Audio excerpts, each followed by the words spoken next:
This is my iPad Air with the M1 chipset, and I haven't used it in months. But Apple keeps on launching newer iPads with insanely good hardware. Just the other day, they launched a new iPad Air with the M2 chipset and an iPad Pro with the M4 chipset. It also got an OLED display with a bunch of improvements across the board. So I feel a natural question arises over here. Is the iPad actually worth it? Let's find out.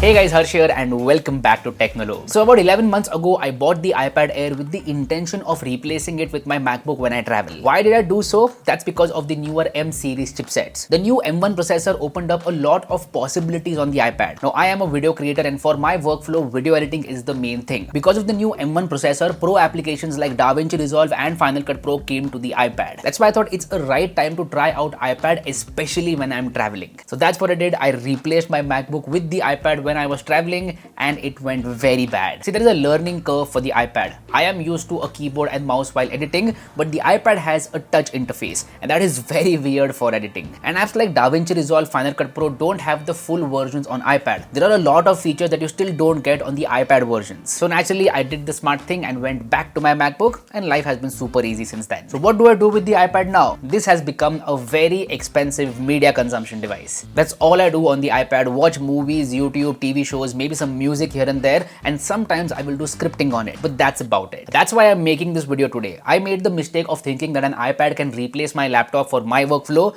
but I was completely wrong.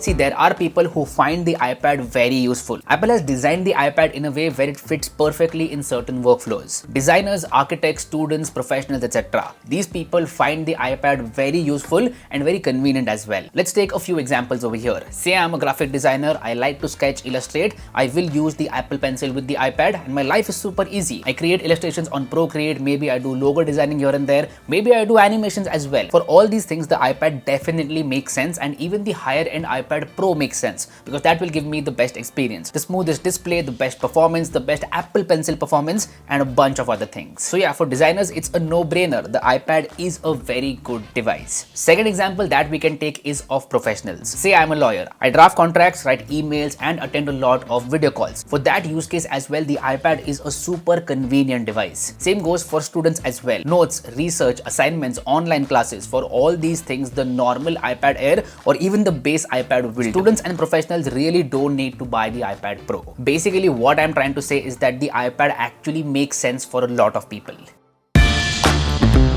See, Apple wants you to think that the iPad can do everything, and that is clearly reflected in their marketing as well. You can see their latest iPad Pro reveal video. They had an industrial press which was crushing a lot of things. Radio, guitar, lenses, notebooks, a bunch of things. Everything got crushed and then they revealed the iPad Pro. Basically, they wanted to say that you can do all these things on the iPad Pro. Pro level video editing, no worries, we've got Final Cut Pro. Music production, no worries, we've got Logic Pro. Illustrations, no worry, we've got Procreate. And technically they are not wrong. You can do all these things on the iPad. But the question is that, should you do it on the iPad? My answer is yes, but you need to ask these two important questions. First up, can you use the iPad as a standalone device? If yes, then awesome. You will have a lot of convenience while using the iPad, and Apple has designed it in a beautiful way. Especially the upgrades that they keep giving are just insane. Like, it's the best tablet in the market by a mile. No other competition comes close. Like, it doesn't have any competition whatsoever. So basically, if you can use it as a standalone device in your workflow,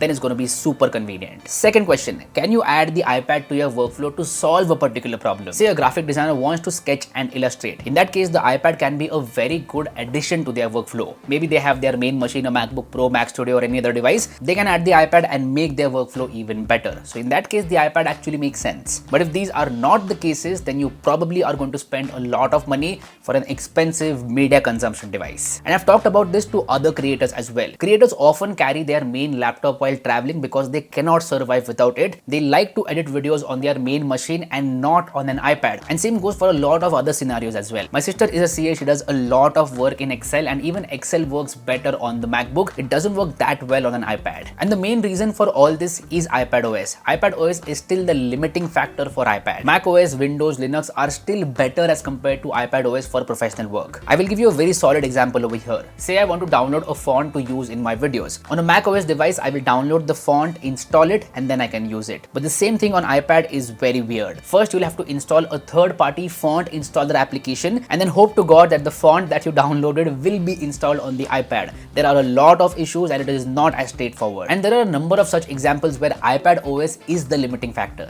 Now again, I am coming back to the title of this video. Is the iPad actually worth it? You have to ask yourself those two questions. Can I use it as a standalone device?